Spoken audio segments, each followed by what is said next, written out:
I think the bulk of the people are in, so let me just welcome everybody. I'm Bill Sherman, I'm director of the Warburg Institute, and it's a huge pleasure to welcome you to the Warburg Institute's virtual lecture room for this special evening marking the 100th anniversary of Paul Celan's birth. We're really delighted that so many people have come, but I'm sorry that we won't be able to see you. We've muted everybody's cameras, and if you would please keep them muted. That will really help us with the bandwidth that we need for the film screening. Screening films over Zoom is not ideal, and we're going to try to make the most of it, but it does help if you can just keep your camera on mute, as well as your microphone. Now, the origins of this event go back to a gathering about 1.5 years ago in what feels like a different world. In the actual physical lecture room of the Warburg Institute, home, as many of you know, to the exiled library of the great German art historian A.B. Warburg. We were launching a capital project called the Warburg Renaissance, and the artist and writer Edmund de Waal agreed to join us to talk about 2 of his current projects. One was an artist's book and exhibition devoted to the poetry of Paul Celan that had just been unveiled at Ivory Press in Madrid.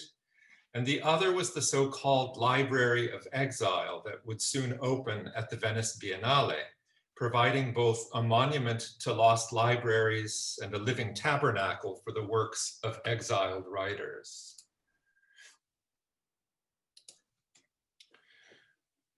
When the Library of Exile opened for its final run at the British Museum back in March, Edmund thought it would be good to do something together for the 50th anniversary of Celan's death, which would have been the following month in April. And then, of course, the coronavirus intervened and the event, like the show itself, went into suspension.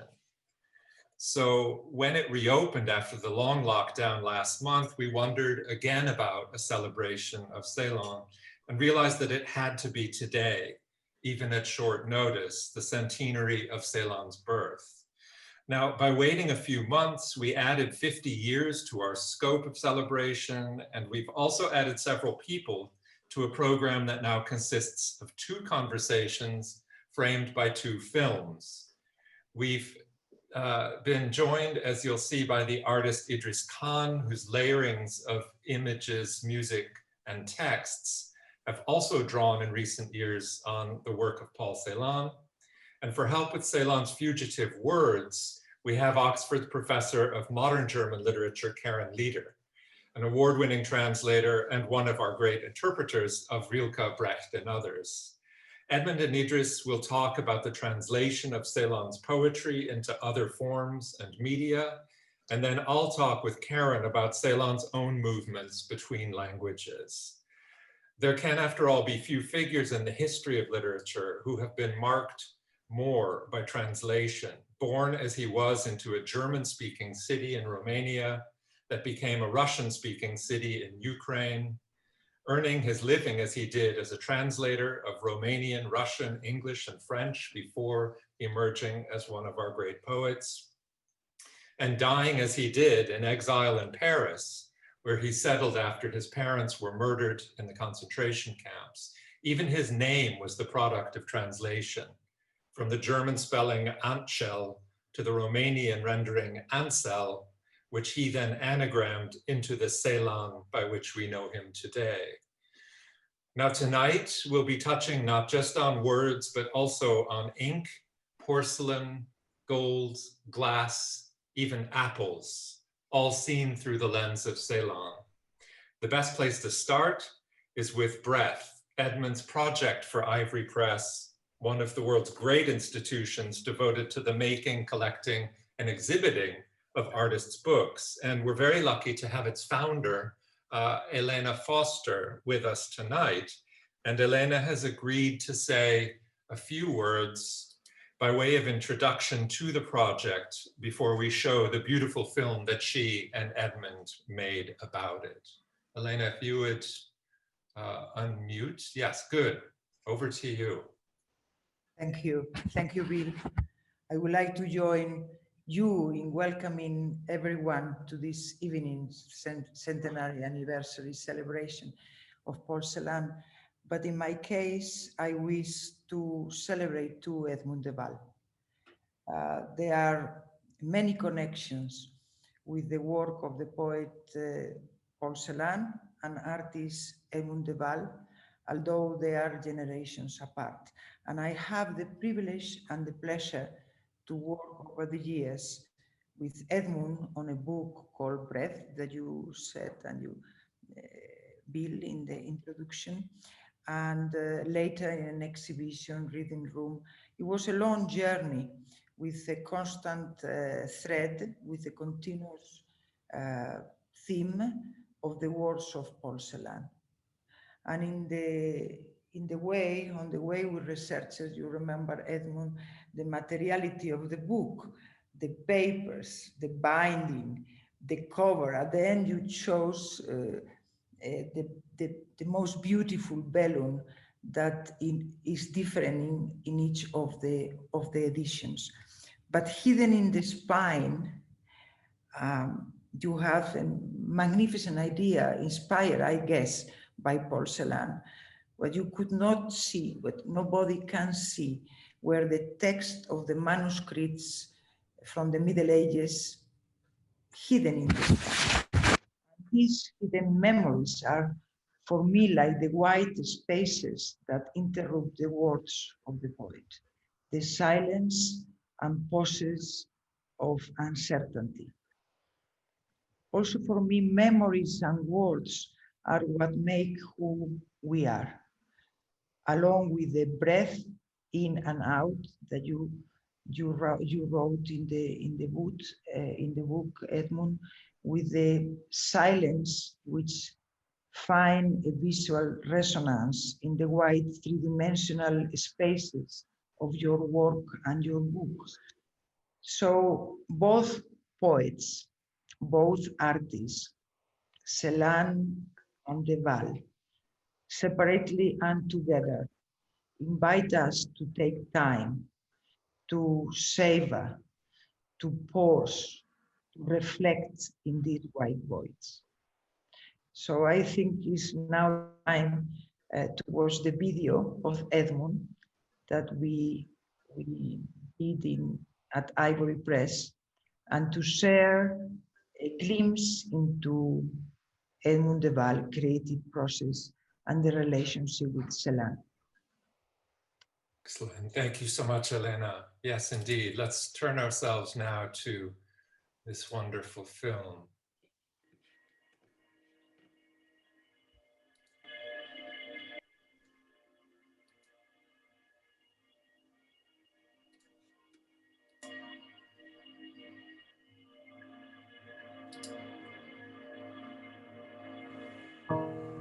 Breath is a book about pausing, slowing things down.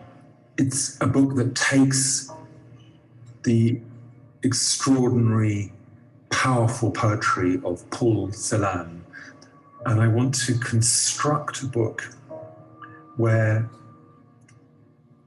Celan's feeling for the weight of words and Celan's feeling for the color white come together. Celan always writes about white very beautifully, and it's a very tragic color for him. Many of his poems, white is a very difficult color for him. But also, as he gets older, his poetry gets more and more spare. The poems get more and more fragmented, and there's more and more white page around the words. So I'm thinking of this book, and I'm thinking about white, and I'm thinking about Celan, and then I'm thinking about my life as a potter working with porcelain. And so what I try and do is bring the whiteness of the page, the whiteness of Celan's poetry, and my life with porcelain all together into one book. In the rivers north of the future, I cast the net. You hesitantly wait on the shadows, stones, wrote. There are two beautiful materials in the world that travel the world, and they're paper and porcelain. And they both begin in China and Japan, and then they come along the Silk Road and they're reinvented. So when I was choosing the paper, I thought how beautiful would it be to use paper from the Far East, paper from Germany, and paper from the UK. Just by turning that page, you've got that story of east to west. This is a book about how books live. Books are always a return to other books. They use texts that have been used before and language that's been used before, but they also use materials that have been used before. So I bought these incredibly beautiful fragments, and then they've been reused within this whole binding. So in fact, that is a 13th or 14th century bit of illuminating manuscript. You don't need to know it's there, but it's there. I'm reusing these objects to make a new book, which were already being reused. So it's a beautiful idea. The poet Paul Celan gave a lecture in Darmstadt, 1960. He had won a prize. He rarely wrote prose, rarely gave lectures. There are only 2 interviews. A response to a request is 5 lines long. His lecture is hard and hesitant. It keeps trying to start. His first sentence begins with a word and a pause. So here immediately, the question is whether we use the Celan across this to slow this down even more immediately, because it's all about trying to start. The book contains his words, it contains my words, and it contains beautiful white spaces, empty pages, pages brushed with porcelain slip, all kinds of different silence within one book.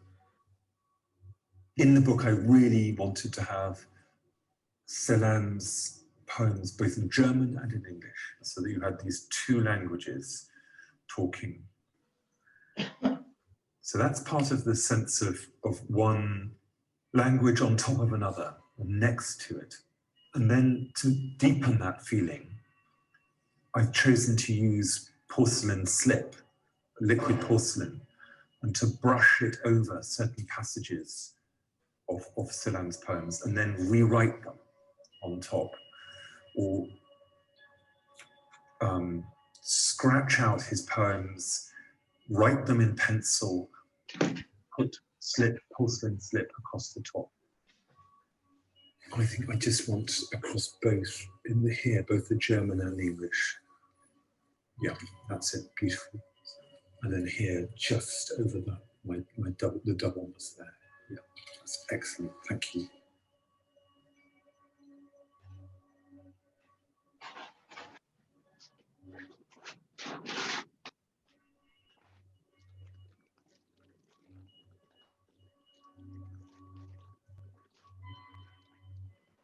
I would love some gold here.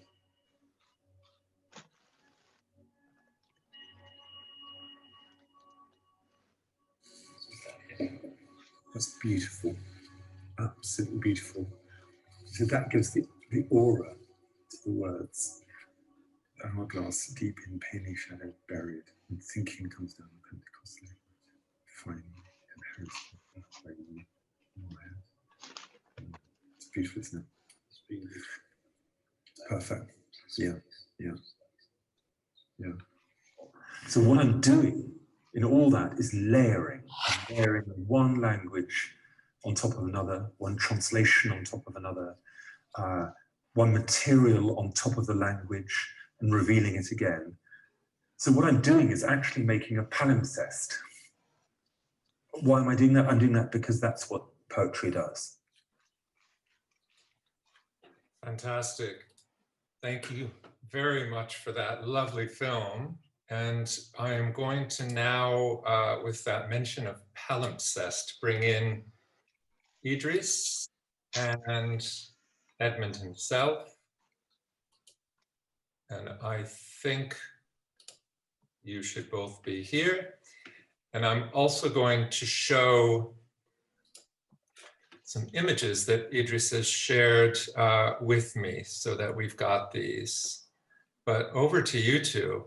Idris, good evening, Idris. We have this great prompt in front of us of the word palimpsest, and I'm talking to you as a maker of palimpsests, and as someone who I know loves Celan and has Celan in their life. So tell me, can I begin, Idris, by asking you, where did you first encounter Celan? It was quite a while ago, 2006. I was actually in an exhibition by Anselm Kiefer in Paris, and he dedicated an exhibition. It was called Für Celan, to the poetry of Paul Celan. And I guess I was just intrigued by how he used the words on the wall, and also within his paintings. And it just got me interested. It got me interested in reading more of his poetry and understanding his life and understanding the power of fragments, really. I think, and of course, as you sort of rightly said in your film, the use of these powerful words to be very intriguing into how it can take you further, if you like, just to linger on those words. So you can begin with fragments, you can end with fragments, and I'm conscious that, you know, I'm talking to you with an extraordinary wall behind you of fragments of text and fragments of poetry, and perhaps we'll come back to that. But so you're in a Paris exhibition with Anselm Kiefer, and as we all know, Kiefer is someone for whom Celan has hugely significant, and in many of his works, the ruins of post-war Germany are seen through the lens, really, of Celan's fragmentary, difficult poetry, a poetry of almost unobtainable brokenness. But my sense is with your relationship to Celan is that you're not looking at him through that lens at all. That you come to him in a very different way.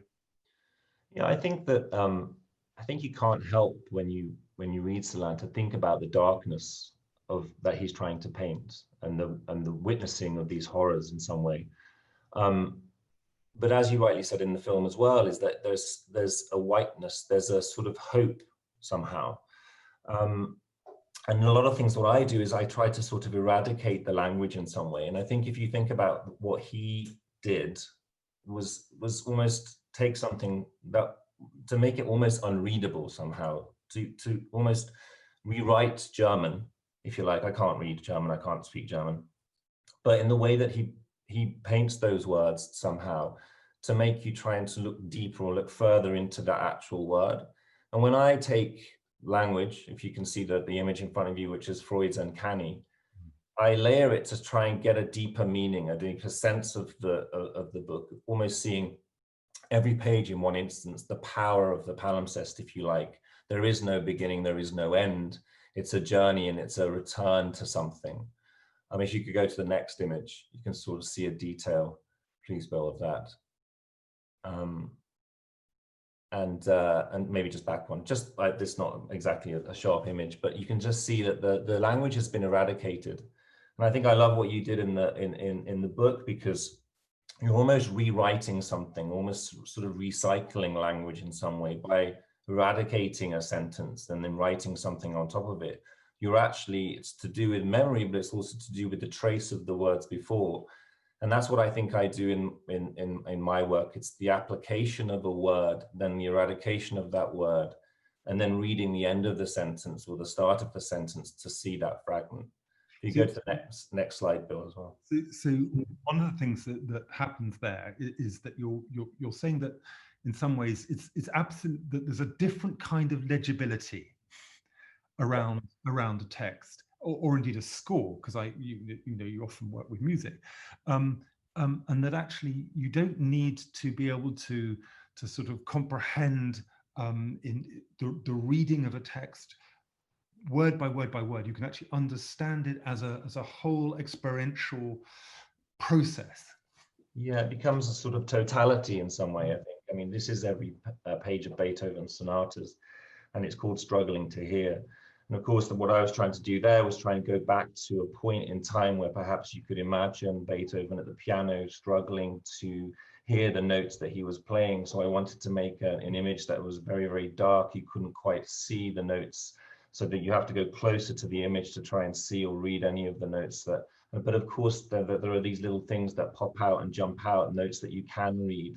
So, you know, I guess I love that image of you of being brushed over the words as well. It's so beautiful, because actually what you're doing is you're trying to create a sense of depth, and perhaps something that's slightly unreadable, but you can just see moments.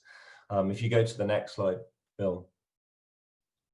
This is a piece called Over and Over, and it's sort of the similar thing that what you did, which is to write something, to remove that word and then to rewrite over the top. This is an image made of 2,000 photographs, where I'd come into the studio every day and I'd write the words over and over and over and over, remove that word, photograph it, and then rewrite and rewrite again, and then piece all the photographs together. So in some way, I sort of see Paul Celan's poems as sort of fragments coming together, and a little bit like this, where it's 2,000 photographs, moments of a word joined to another moment of a word, and that's what I quite like.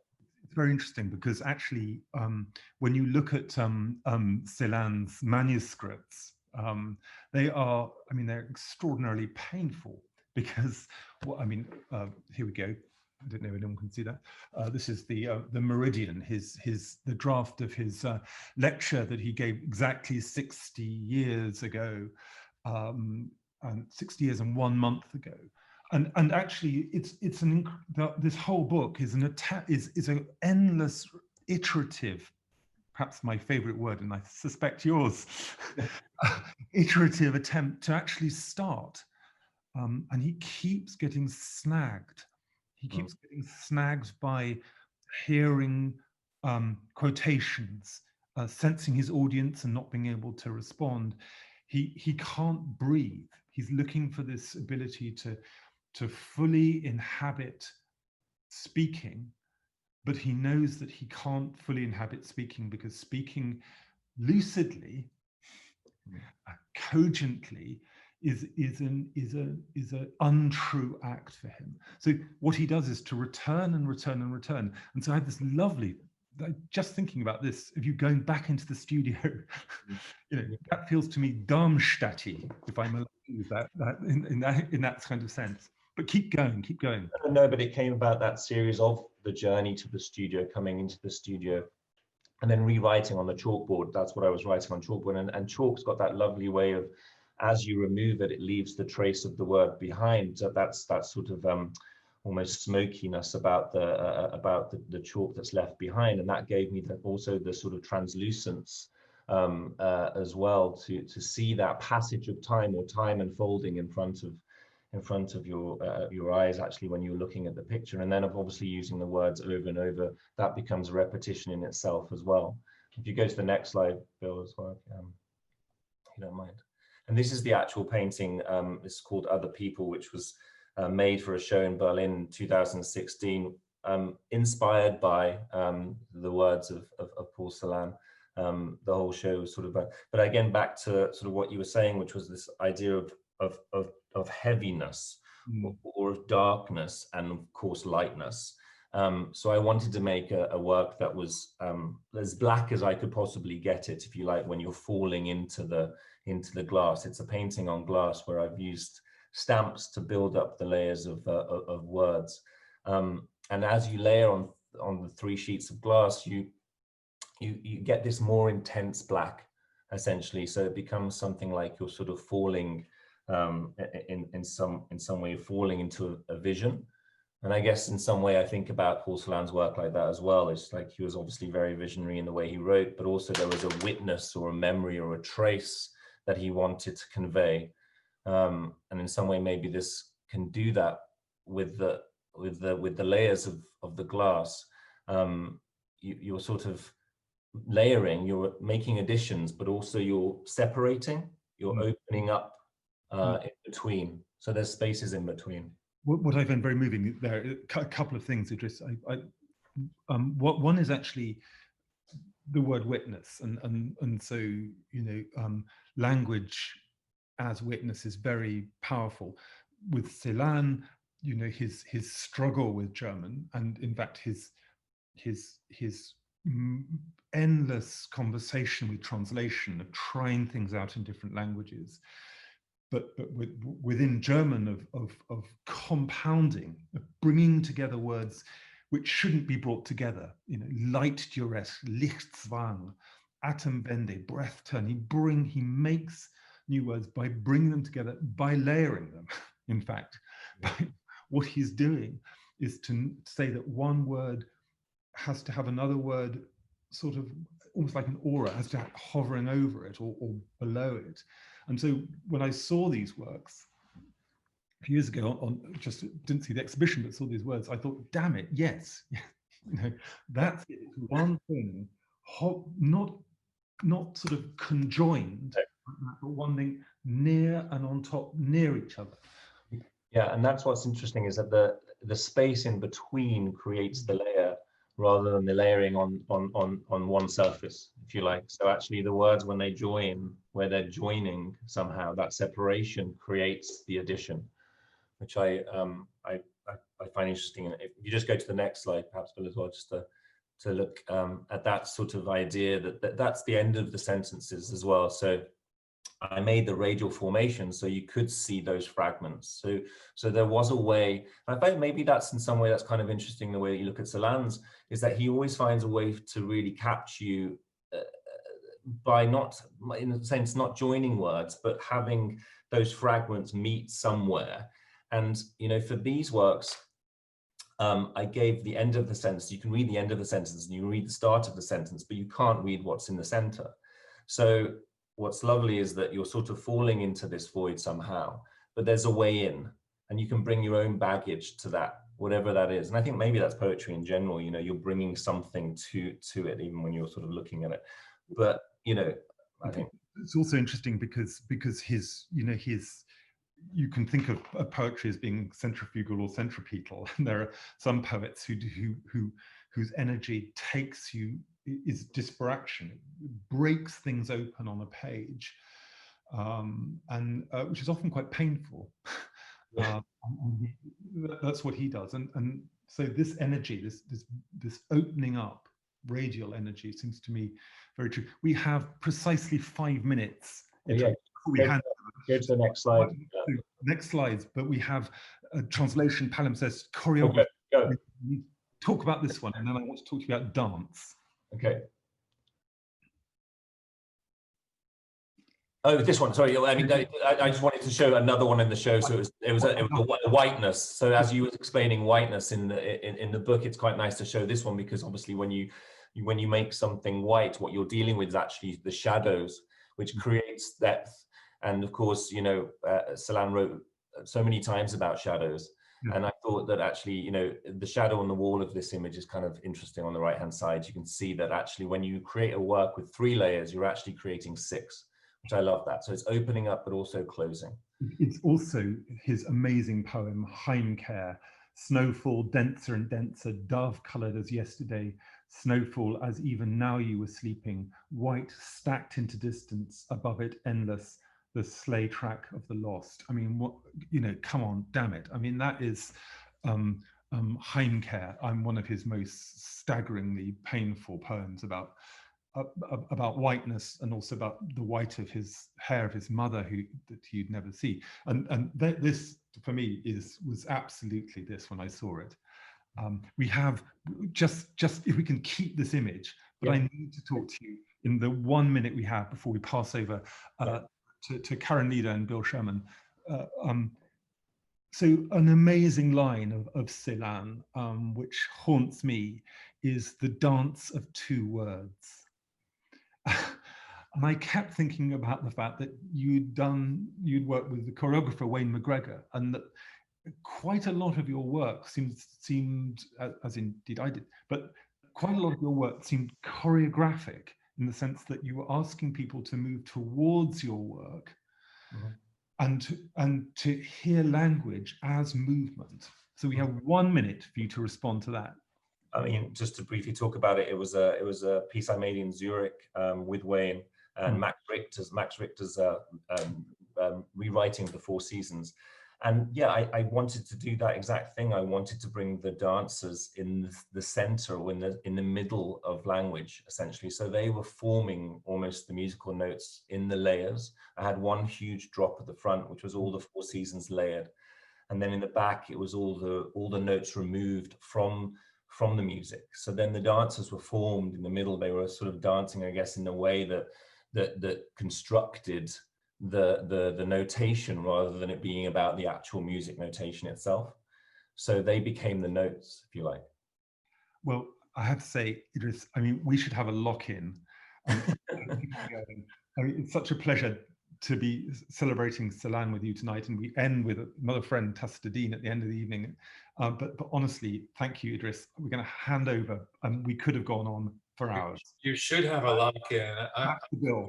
It's just so brilliant, and I must show just these last two images because they're so gorgeous. And this one I'm really taken with, Idris. Can you just say a tiny bit about this before we?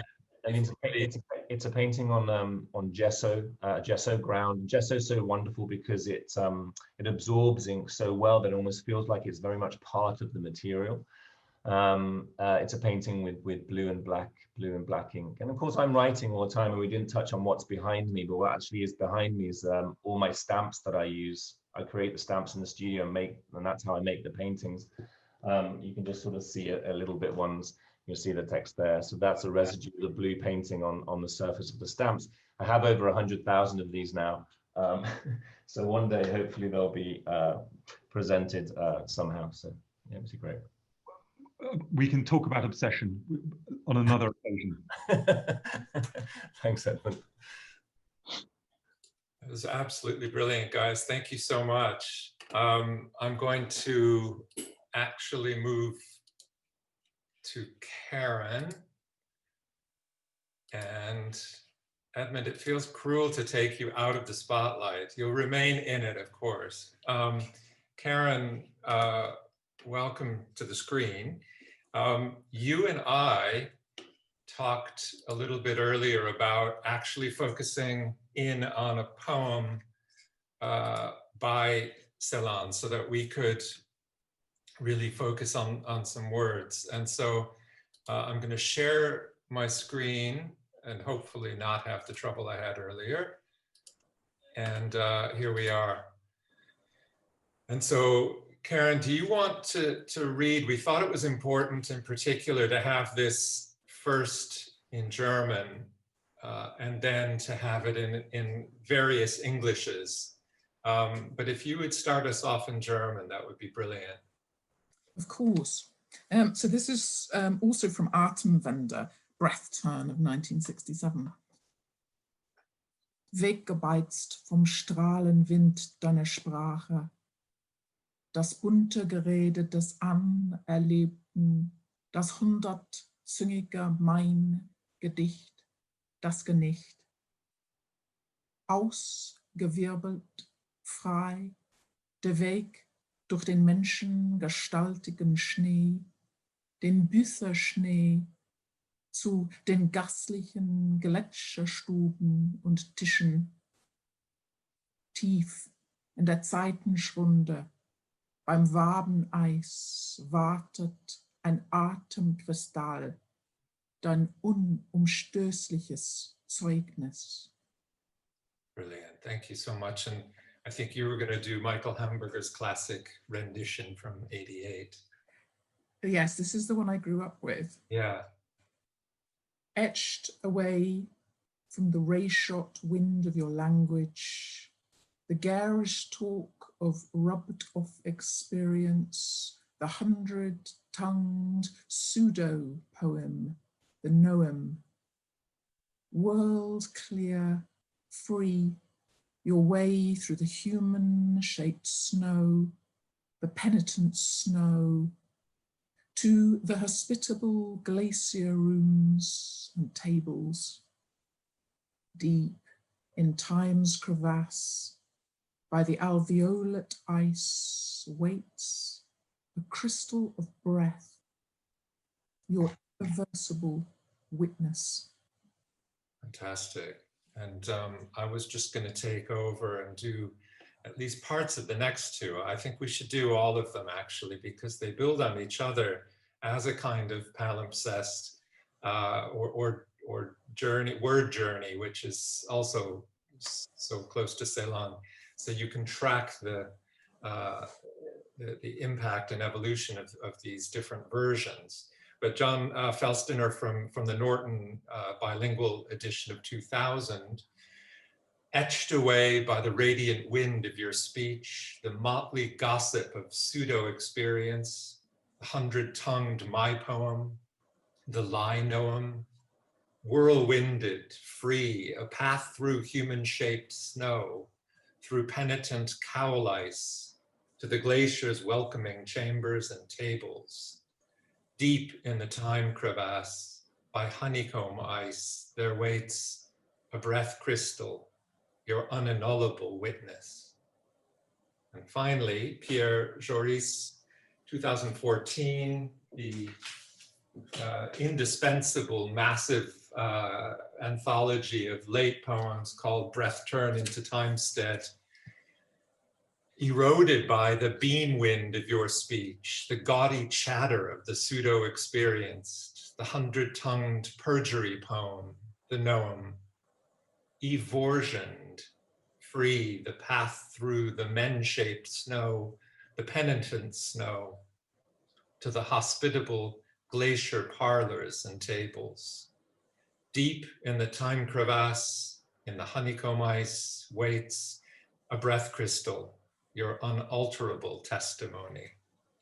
And it's interesting how the testimony in these three versions is given a different version of this ultimate statement. But Karen, I just wonder quickly if I could ask you to start off why you picked this poem. I'm glad you did, but I'm just curious what made you pick this one? Well, I think there are a few things. I mean, first of all, the palimpsest, of course, that image is so powerful and so wonderful. But I think it's only one direction in Celan. I mean, partly he wanted to reach back into the layers of language and experience those darknesses, those layers, and bring language through them. And so it's almost as if language is steeped in them. But also there's another direction in his poetry, it seems to me, at least one in a way. And that's illustrated here in a sense. I mean, etching, wonderful for this event, of course, as well, when we're talking about art, but also that cleansing of language, the language of the murderers of his mother, the language that had absorbed the Holocaust. He also wants to clean it, to strip away the layers and to reach something true, something adequate in order to bring into the poem. And so I think there are these diametrically opposed directions, if you like, but also then finally a kind of third layer that in an effort to try and say and to try and speak after this vast experience and this terrible experience, which is so contaminated language, he finds that words aren't enough in a sense. And so you see here, and it's a very good example, how he cracks them open. We talked about compounds just now, but also he cracks them open almost as if they cannot bear the weight of experience. And so he opens them up, breaks them, looks inside them, and creates new words with them. So there's a simultaneous, if you like, reaching back, condensing, but also a kind of fragmenting and stripping away. And it seems to me this poem, while touching on so many of the key words which have already come up this evening, so that's wonderful, it also illustrates very beautifully, I think, some of the difficulties and the kind of movements under the surface of the poem, but also what wonderful and very experienced translators do in order to, or have to do in order to try and reach that. And perhaps it's worth saying that several of these translators have worked on Celan for many decades. Many decades. For example, the Hamburger poem there, his original version of that dates back to 1980, a 1980 edition, and it's quite different. So we have a kind of cumulative layering of attempts to translate as well. Yeah, and Pierre Joris also talks about going back to the same poems for over 50 years. Before we get to translation, can we stick with the German original for a little bit longer, because I think you've really put your finger on a couple of crucial things. And of course, you quote obliquely this famous line, you know, you can't write poetry after Auschwitz, but of course, Celan himself refuted that line explicitly. And in fact, you have a different option, which is to remake the language in which you write poetry. And I think in some ways, this difficult, strange, reinvented, rediscovered language that he's writing in is another way of making it possible to speak again. And I wonder if you could say, from your perspective, a little bit more, especially for those of us who aren't incredibly nuanced in our understanding of German, of what kind of German he's using. Is it a kind of, I mean, the right, I say the right version, Pierre Joris, the one on the right, I think they're all right, actually. And as you said to me in your email earlier, that the best you can see by seeing all three of them, a kind of ideal translation that maybe they all morph into. But one thing I really like about the Joris version is it's much more geological. It's got this really, really strong sense of the natural, the crystal, the eroding in a geological, physical sense. And evorsion is such a brilliant use. It's when you get those kind of pockmarks in rocks that come through wind and water over time. But how far back does his German go? It's not a future-facing German in some ways. Could you say a little bit more to help us place his German? Well, that's right. I mean, his German is extraordinarily, there's this kind of radical etymology about it. So he reaches back. And so, for example, in that strange construction, which the translators all struggle with differently, mein Gedicht, people might recognize the word mein meaning my, but in the Middle High German and even in Old High German, it goes back to roots of false. And so there we have the false poem linked, and there's hints of another German word there, Meineid, which means perjury, and so a perjurous poem in a sense. Or, for example, Das Gedicht. I was reading about this poem today and discovered, which I hadn't known before, that that's a literal translation from the Hebrew in the book of Job, which this poem relates to, of Waal, the Hebrew word, the nothing, the vain. Or Strahlenwind goes back again to Job and carries Hebrew connotations within it, a biblical connotation. So just to give you an example of the levels there, but I think you're spot on when you say that there's at once this reaching back and unearthing the roots of language, I mean, radical reaching for the roots, but also a kind of looking aside for different vocabularies, uncontaminated vocabularies. And there, for example, there are many poems that use chemical vocabulary, for example, chemistry, or geology, as in this sense, as in this poem, And for example, that Büßerschnee in the middle there, the penitent snow, or as you talked about, Ausgewild, they are words from a geological vocabulary, but I think not all translators have recognized that. Sometimes Celan used to look in a newspaper and make a poem out of words simply in one article, for example. So he's looking for different vocabularies, either technical or outside the poetic, in order to enrich language and give it a new impetus. So, I mean, I keep coming back to this Janus-faced aspect of Celan. He's not simply, for me, a poet looking backwards, but a poet creating. But it's also a kind of tragic creation sometimes, in that you can see the strain of that creation.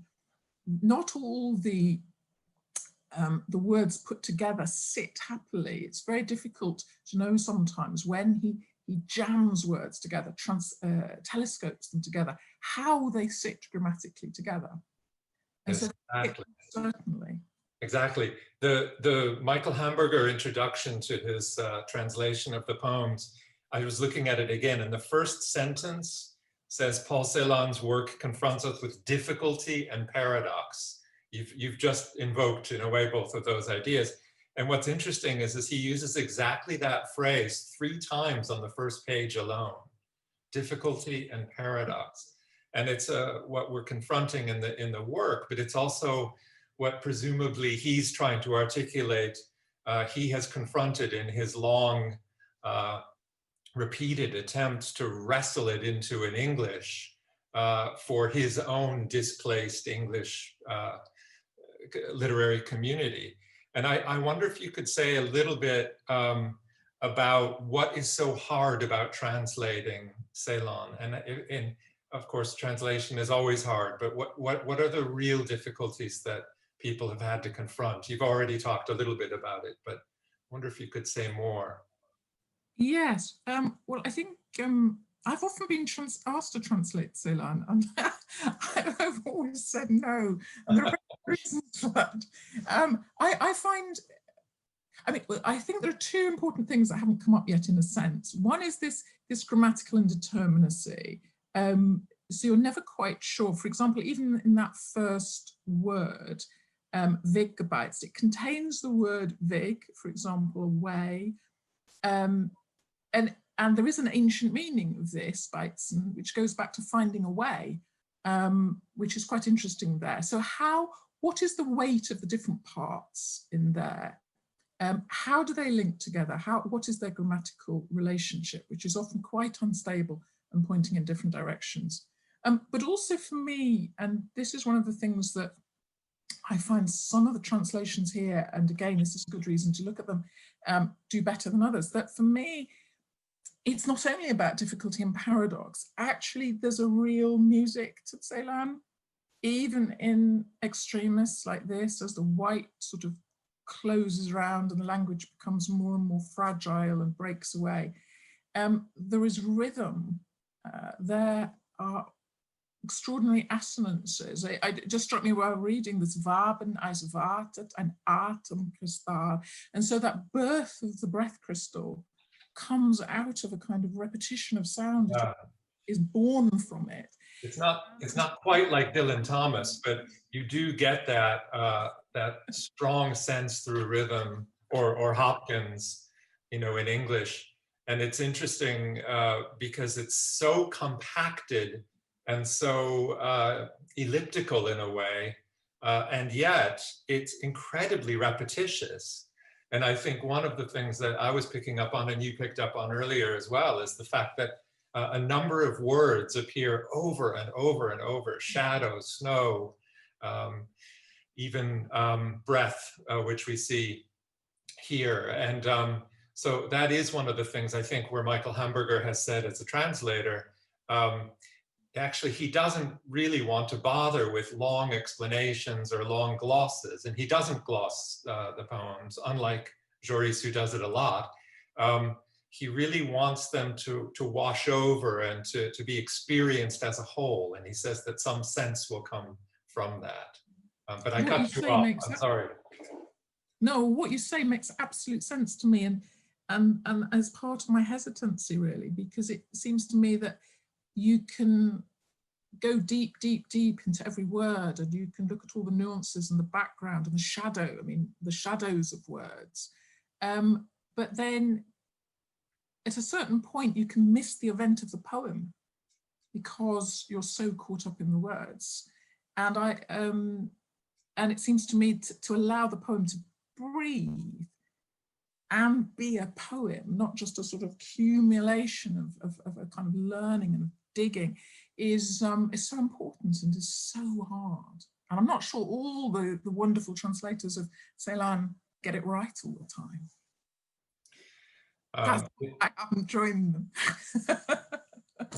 Well, I would think it's safe to say I will never join them, but it's fantastic.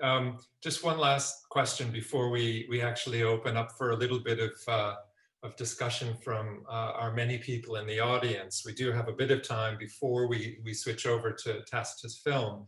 But just quickly, I wanted to say, and we wrestle with this in the Warburg Institute, where of course we're a displaced German institution. So I say Warburg when I'm referring to the man who founded it, A.B. Warburg, but Warburg when I'm referring to the Institute, which has been in London for almost a century.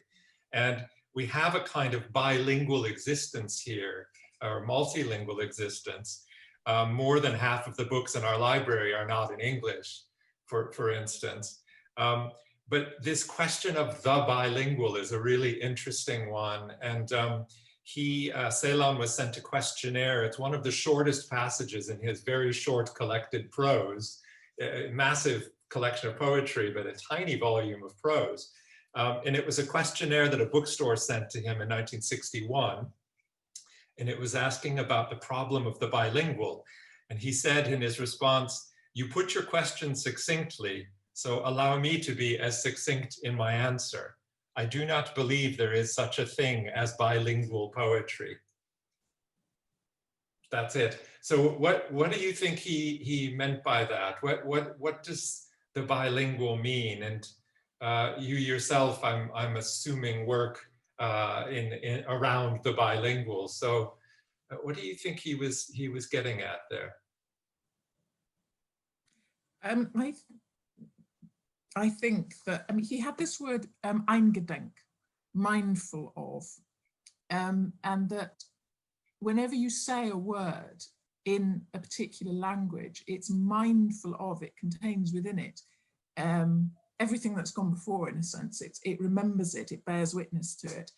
And of course, when you move between languages, those memories aren't the same. And of course, you can find equivalents, but they're not the same. And of course, Celan was a translator, not only in the various languages that he spoke and read and worked in and moved between, but also I think as a poetic principle, he was a translator, carrying things across, moving things.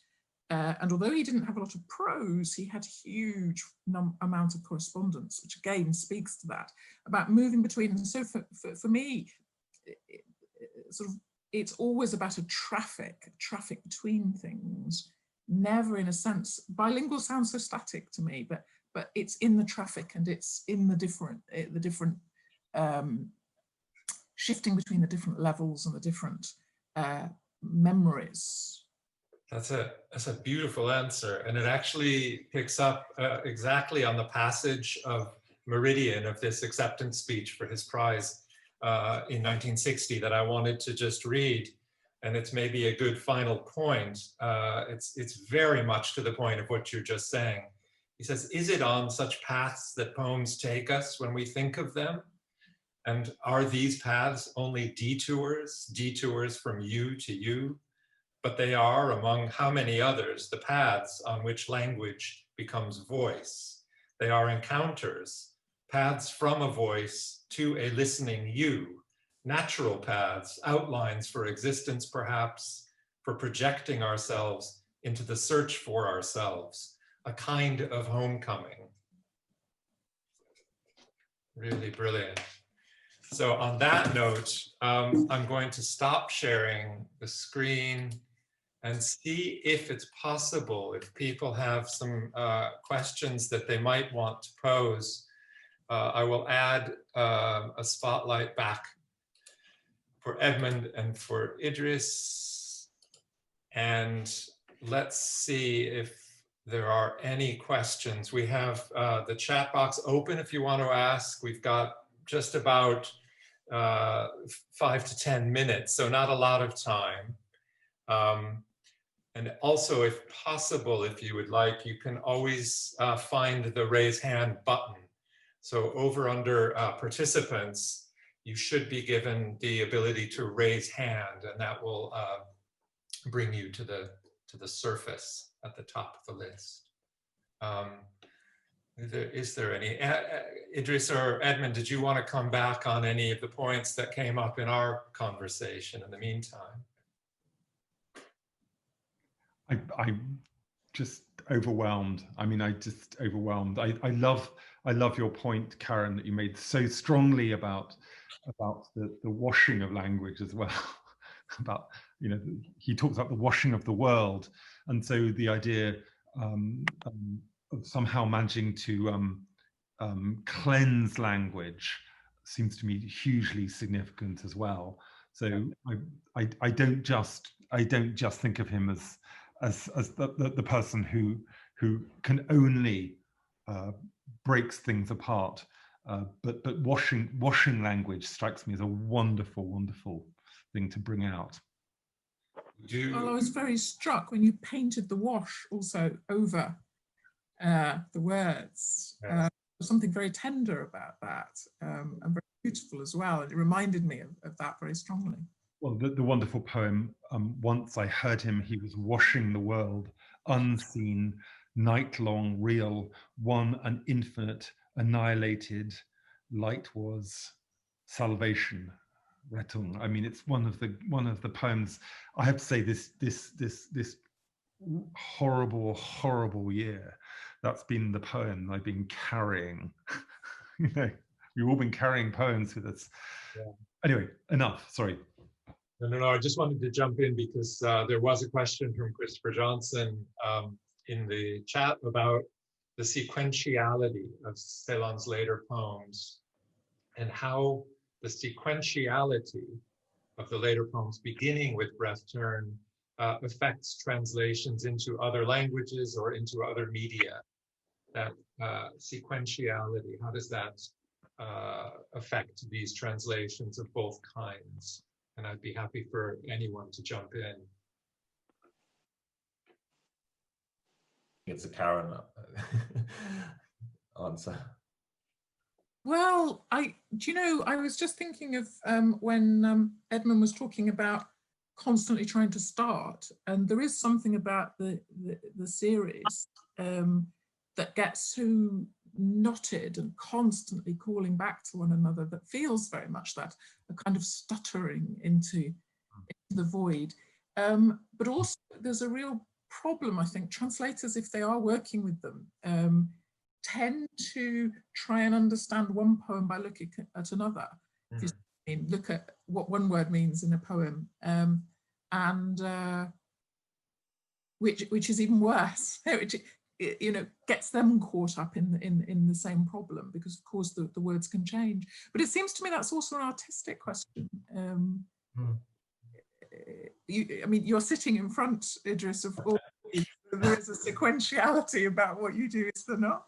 I think so, and then maybe in terms of sort of series and I've written down and sort of crossed out and layered while you were talking, actually, all the incredible words that you were using while discussing the poems, which actually probably will go into a painting, who knows. But it's quite fascinating to not know so much about Paul Celan, just obviously reading the poems and trying to find a visual way of interpreting that language. And it's so wonderful to hear you speak, Karen, because it's kind of embodies a lot of what I do, but also a lot of, going into the sort of work that I made about him, the white and the black painting.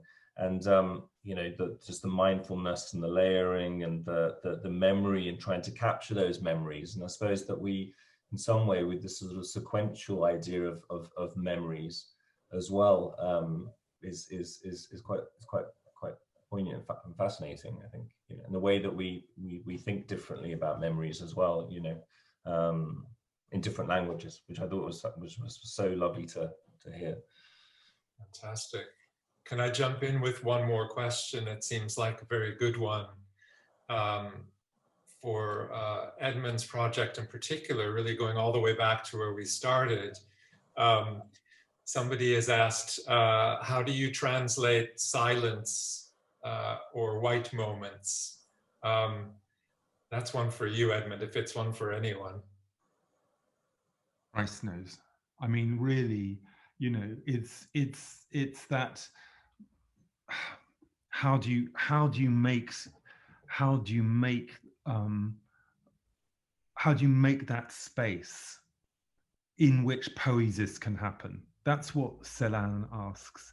Celan says, where is that Atemwende, that breath turn, that moment, that incredible moment between breathing in and breathing out, in which everything is possible? And it's that breath turn, which is a moment, but also infinitely expandable into real art, into real poetry.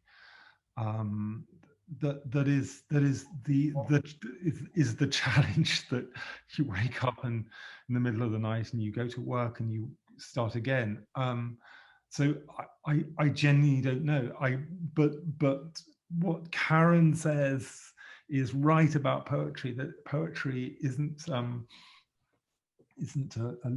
just a lexical conundrum to be pored over by translators. It's an event. And so the whiteness, the space it's the event of art, the experiential pause of reading a poem, or being in art, or being in front of one of Idris's incredible installations and paintings and works, or whatever. That's where there is the chance of that Atemwende. I tried, Bill, once. If you think back to those chalkboard series, I came in every day, and on the chalkboard I wrote 4 minutes and 33 seconds, the John Cage, a famous work about silence. And I kept writing it and writing and writing it. And I said, well, look, I've created silence by looking at this title of an artwork. Brilliant. Erin, you want a word on that one?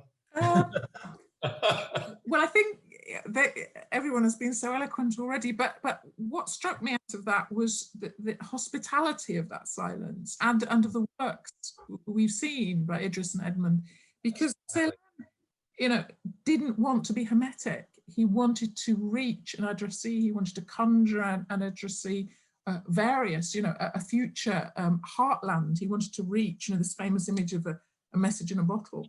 And it seems to me that that pause, that silence, is the most, that whiteness is the most hospitable of places for the poet and or the artist and the reader or the viewer to meet, in some sense, and to truly be together in that moment. That's absolutely fantastic.